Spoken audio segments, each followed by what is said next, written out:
பயிற்சியில் நம்முடைய 8ஆம் வகுப்பு மாணவர்கள் காற்று மாசுபாட்டினை தடுக்கும் நடவடிக்கைகள் என்ற தலைப்பில் விவாதம் செய்ய வருகிறார்கள். அவர்களை நம் பள்ளியின் சார்பாக வருக வருக என்று வரவேற்கிறோம். என்ன பிள்ளைகளா, விவாதத்துக்கு தயாராக உள்ளீர்களா? மாணவி தெருவில் சேரும் குப்பை கையெல்லாமே மாணவின்னு சொல்லிட்டேன். தெருவில் இருக்கும் பிளாஸ்டிக் பொருட்கள், குப்பைகள் போன்ற பொருட்களை எரிக்கவே கூடாது. அதன் மூலம் காற்று பாதிக்கப்படுகிறது.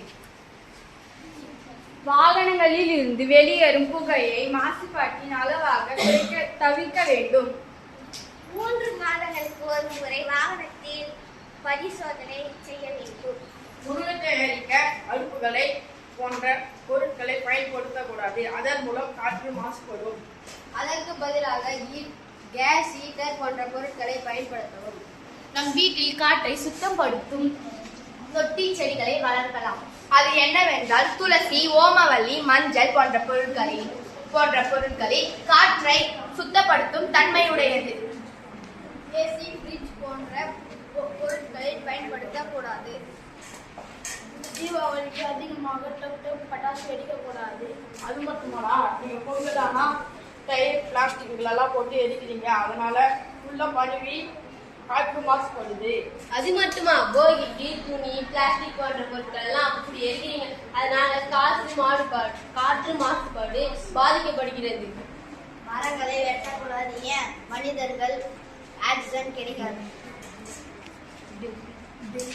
டெல்லியில் 15 வருடம் ஆன பிறகு வாகனங்களை ஓட்டக்கூடாது. பெட்ரோல், டீசல் போன்ற போட மாட்டார்கள். அது மட்டுமா, என் ஊர்ல ஒருத்தன் புல்லட்ல புட்டு புட்டு புட்டுன்னு போறான். அவன் பின்னாடி பார்த்தாக்கா புகையா போகுது. அது பரவி ஊரெல்லாம் காற்று மாசுபடுது. சாலையில் உள்ள வேப்ப மரம், புளிய மரம் ஆகிய 2ஐயும் வளர்க்கலாம். ஏன் வளர்க்க வேண்டும்?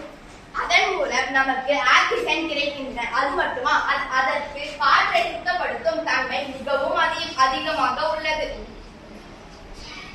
அது மட்டுமல்ல, எலக்ட்ரிக் பைக், கார் போன்ற பொருட்களை பயன்படுத்த வேண்டும். அதற்கு பதிலாக மிதிவண்டி பயன்படுத்த வேண்டும். நன்றி.